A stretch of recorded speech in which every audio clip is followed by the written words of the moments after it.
warahmatullahi wabarakatuh.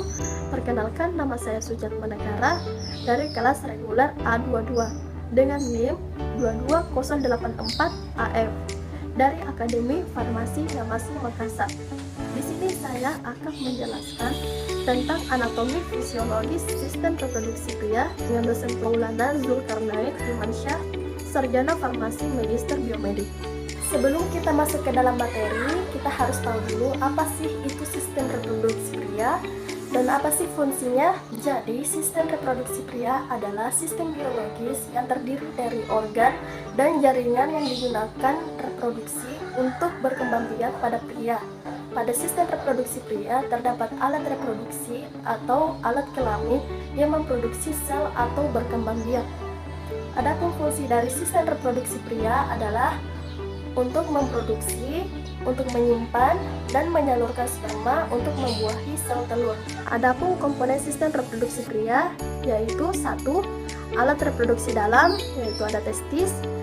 Yang kedua, saluran dan kelenjar pelengkap atau kelenjar aksesori, yaitu vasa efferentia atau ductus efferens, epididymis, vas efferens, canalis inguinalis, uretra penis. Yang ketiga, ada alat kelamin luar, yaitu ada penis dan skrotum. Yang pertama, ada alat reproduksi dalam, yaitu testis. Jumlah sepasang, ukuran sebesar telur burung merpati, terletak dalam skrotum. Testis menggantung bagian anterior dinding abdomen. Embryogenesis, testis dalam rongga tubuh. Sebelum janin dilahirkan, testis akan turun dalam rongga skrotum.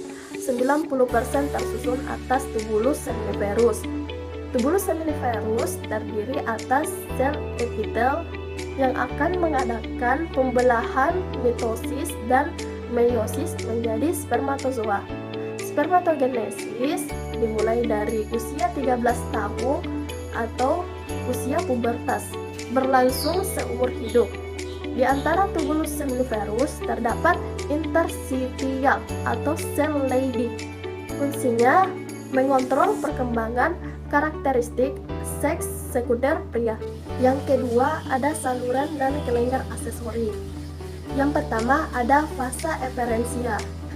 Dari testis keluar saluran pendek disebut vasa efferentia atau ductus efferens yang menyalurkan sperma ke dalam epididymis. Epididymis struktur melingkar-lingkar dengan panjang 20 kali dan meliputi setengah bagian dorsal testis. Epididymis terdiri atas kaput, korpus, cauda epididymis. Yang kedua, ada epididymis. Epididymis adalah saluran di dalam skrotum atau kantong pembungkus testis yang menempel pada bagian belakang testis atau buah zakar. Adapun fungsinya yaitu tempat spermatozoa melakukan proses pematangan sehingga mampu membuahi ovum. Bagian cauda epididymis berfungsi sebagai tempat penyimpanan sperma, membuat suspensi spermatozoa encer yang berasal dari testis menjadi lebih pekat, mengangkut spermatozoa dari vas efferentia ke vas deferens. Spermatozoa yang dilakukan tubulus seminiferus belum mampu bergerak, perlu pematangan di dalam epididymis. Spermatozoa mengalami pematangan selama 18 jam sampai 10 hari. Epididymis mensekresi banyak cairan yang mengandung hormon, enzim, dan gizi khusus untuk pematangan spermatozoa. Yang ketiga, ada vas deferens. Panjang sekitar 18 inci, dinding mengandung otot-otot licin, pengangkutan semen saat ejakulasi. Sebelum masuk ke uretra, vas deferens bergabung dengan saluran ekskresi vesicula seminalis dan membentuk ductus ejakulasi berlanjut ke uretra. Fungsi vas deferens pengangkut sperma dari epididymis ke uretra. 4. Ada canalis inguinalis. Canalis inguinalis adalah saluran yang berjalan oblik atau miring dengan panjang 4 cm dan terletak 2-4 cm di atas ligamentum inguinal. Ligamentum inguinal merupakan penebalan bagian bawah aponeurosis musculus obliquus externus. Yang kelima, ada uretra penis. Uretra adalah saluran yang menghubungkan kantung kemih ke lingkungan luar tubuh. Adapun fungsinya yaitu pengangkut spermatozoa dari vas deferens ke penis dan pengangkut urin. Kelenjar dalam saluran spermatozoa yaitu kelenjar vesicula seminalis, kelenjar prostat, kelenjar Cooper atau kelenjar bulbo-uretralis, dan kelenjar literalis. Yang ketiga ada alat kelamin luar. Yang pertama ada penis. Fungsinya sebagai alat untuk kopulasi atau koitus atau bersetubuh. Meletakkan semen ke dalam saluran reproduksi wanita.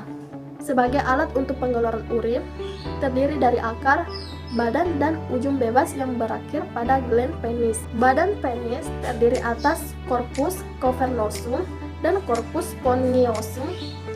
Kedua korpus tersebut bersifat seperti spons. Terdiri atas rongga-rongga sebagai kapiler yang sangat membesar dan bersambung dengan vena penis. Ereksi penis disebabkan pembesaran rongga-rongga ini oleh darah yang terkumpul. Yang kedua ada skrotum.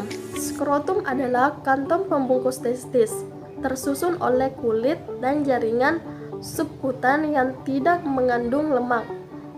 Adapun fungsinya yaitu termogulator untuk testis agar temperatur optimal sehingga proses spermatogenesis berjalan lancar. Spermatogenesis memerlukan suhu tetap beberapa derajat lebih rendah dari suhu tubuh. Jika udara panas dan suhu panas, maka skrotum akan menggantung jauh dari tubuh. Jika udara dingin, skrotum mengecil dan mendekati tubuh yang suhunya lebih tinggi. Turunnya testis ke dalam skrotum agar suhu di sekitar testis tersebut lebih rendah dari suhu rongga tubuh. Suhu testis berkisar antara 1 sampai 8 derajat Celcius, lebih rendah dari suhu rongga tubuh. Spermiogenesis yaitu pembentukan spermatozoa di dalam tubulus seminiferus atau organ testis, terdiri dari 3 tahap. Tahap pertama yaitu proliferasi atau spermatositogenesis. Spermatogonium A disebut spermatogonium induk, pembelahan 2 kali secara mitosis, membentuk 4 spermatogonia A. Satu sel berfungsi untuk spermatogenesis berikutnya. 3 sel lain membelah membentuk 6 spermatogonia intermediate dan membelah leg membentuk 12 spermatogonia B. Masing-masing spermatogonia B membelah membentuk spermatosit primer atau spermatosit 1. Yang kedua ada tahap meiosis. Spermatosit 1 mengalami meiosis 1, menempuh fase leptoten, zigoten, pachyten, diploten, dan diakinesis dari profase, lalu metafase, antase, dan telosfase. Terbentuk spermatosit 2 atau sekunder yang mengalami meiosis 2 menjadi spermatid haploid. Setiap spermatosit 1 menghasilkan 4 spermatid. Spermatid dijumpai pada potongan tubulus seminiferus. Yang ketiga ada tahap spermiogenesis. Terjadi perkembangan spermatid menjadi spermatozoa. Rangkaian perubahan ini dibagi menjadi 4 fase, yaitu 1. Fase Golgi, yang kedua fase tudung atau cup, yang ketiga ada fase akrosom, yang keempat ada fase pematangan. Saat diejakulasi, spermatozoa bercampur dengan plasma semen. Campuran spermatozoa dengan plasma semen disebut semen. Nah, bagaimana proses penyaluran spermatozoa? Jadi, proses penyaluran spermatozoa sampai ke dalam alat reproduksi wanita yaitu yang pertama, sperma dibuat dalam testis, kemudian disalurkan ke dalam epididymis. Epididymis merupakan tempat untuk pematangan sperma. Selain itu, epididymis berfungsi untuk penyimpanan sementara sebelum sperma dikeluarkan. Selanjutnya, vas deferensia sebagai tempat transport atau jalan sperma yang nanti juga melewati ejakulatory ductus untuk mengantarkan sperma ke penis dan kemudian dikeluarkan atau biasa kita sebut ejakulasi. Ejakulasi mendorong air mani yang mengandung sperma ke vagina menuju leher rahim. Bantuan lendir alami di dalam vagina akan membuat sperma terbawa hingga ke mulut rahim. Adapun faktor-faktor penyebab kemandulan pada pria. Yang pertama, ada akibat medis. Jadi, beberapa perawatan serta masalah kesehatan itu bisa menyebabkan ketidaksuburan pada pria. Beberapa di antaranya yaitu pertama, perikokal.